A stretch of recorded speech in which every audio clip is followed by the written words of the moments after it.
Hello, this is chapter 9, video number 2. We started talking about confidence intervals in the last video, and now we are actually going to create them. We're going to be creating our own confidence intervals. Now, last time I did random selections of locations on Earth, and I was trying to come up with my best guess as to what percent of the Earth's surface is made out of water. And in my sample, I found out that 12 out of 15 of them were in fact water. However, let's be honest, out of 15 samples, I got a proportion of 80%. Now, I don't have all day. I could have sat there and done samples over and over. I could have done maybe 1,000, 2,000, 3,000 samples. And the more samples I took, the more accurate I would be. But I mean, I know it's a pandemic, but I don't have all day. So I went ahead and stopped at 15, and my best guess is 80% of the Earth's surface is water. Now, spoiler alert, this is not correct, but I'm going to turn this, instead of just a one guess, I'm going to go ahead and turn my guess into an interval. And in fact, I'm going to choose this to be a 95% confidence interval, meaning that I am 95% sure that the true proportion is going to be somewhere in my interval. All right, so I'm going to start off by just kind of drawing out what we're doing here. I want to make sure that this includes 95% of values in between for my confidence interval. All right, now I want to talk about what is left here in this sampling distribution. What is left with my two tails? What am I not including? All right, well, let's think about this. If I am including 95% of samples right here, well, that means that there is 5% total that is left out.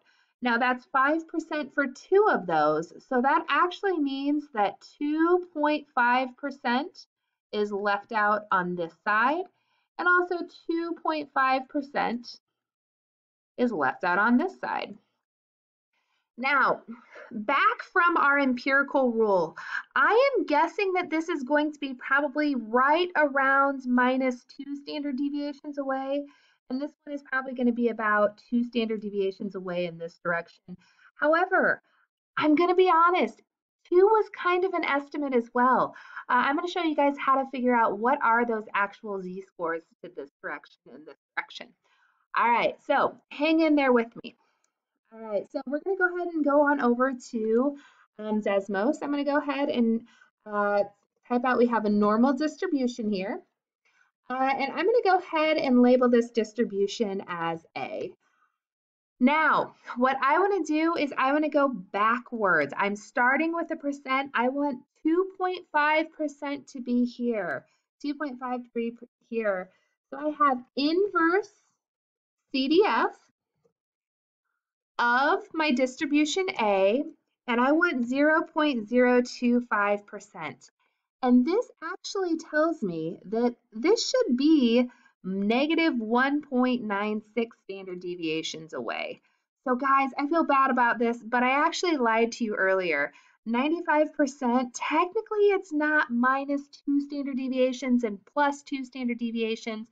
It is actually 1.96-ish. 1.96. Sorry about the lie, guys.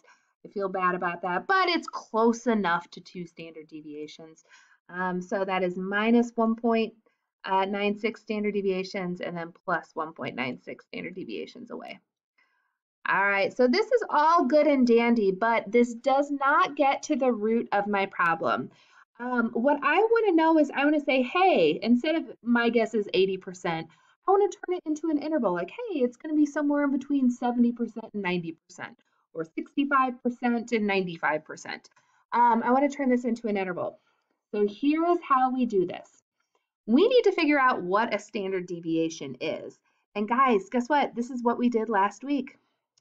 My standard deviation of this sampling distribution is given by the formula that we learned last week, PQ over N. Oop, not you. Over N. So let's go ahead and calculate a standard deviation here. So in this instance, here we go, we got our square root. First off, what is the proportion of water? Well, we had 80% of our sample was water. So I'm going to start with 0.8. All right, if 80% of the sample was water, that means that 20% was not. All right, and then finally, how many did we sample? We sampled 15, so we will have 15 in the denominator. All right, so I'm going to go ahead and type that in.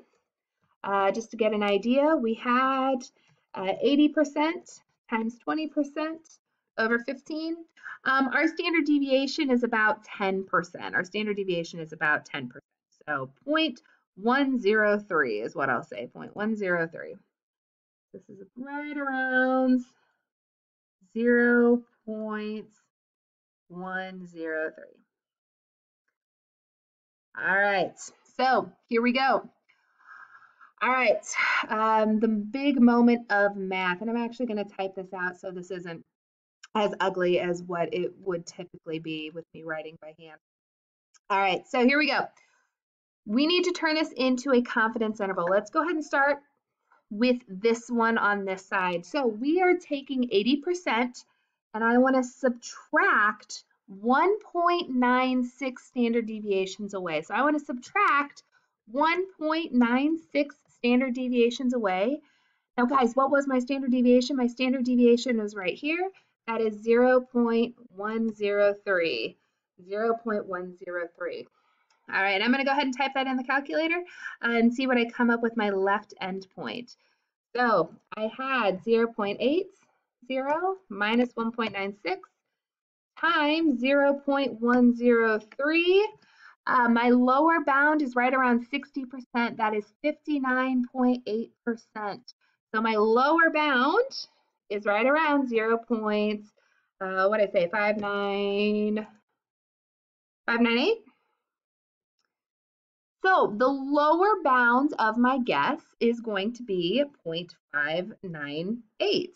That is my lowest guess of the percentage of Earth that I believe is water. So that is 59.8%. All right, now cool thing is going to happen for the next one. Now, in order to get my other one, instead of subtracting 1.96 standard deviations, this time I am simply going to add them. 1.96 times 0.103. This is actually going to be over 100%. My math is serving me right. Yeah, this is right about 100%. So 100.2%, which is not even possible, but we'll go with it. So this is I wanted green. This is 100.2%. All right, so here is what we just did. We took one guess, our point estimate, our 80%, and we converted this into a confidence interval. All right, now one final thing that I'm going to do, one final thing, is I am going to go ahead and interpret what this means. So for an interpretation, here's what I got. 100.2. Oh, sorry, 1.002. All right, so here's my interpretation. I am 95% confident that the true proportion of Earth's surface that is covered by water is between 59.8% and 100.2%. I don't know why I wrote 3 there. That should be a 2. All right, now I'll go ahead and make that a little bit bigger. And then I'm going to go ahead and talk about what the heck does that mean. All right, so looking at this, I am 95% confident that the true proportion of Earth's surface that is covered with water is between 59.8 and 102%. Now, let's take a look. Our original guess was 80. We turned it into an interval. And if I recall correctly, what percent of the Earth is water?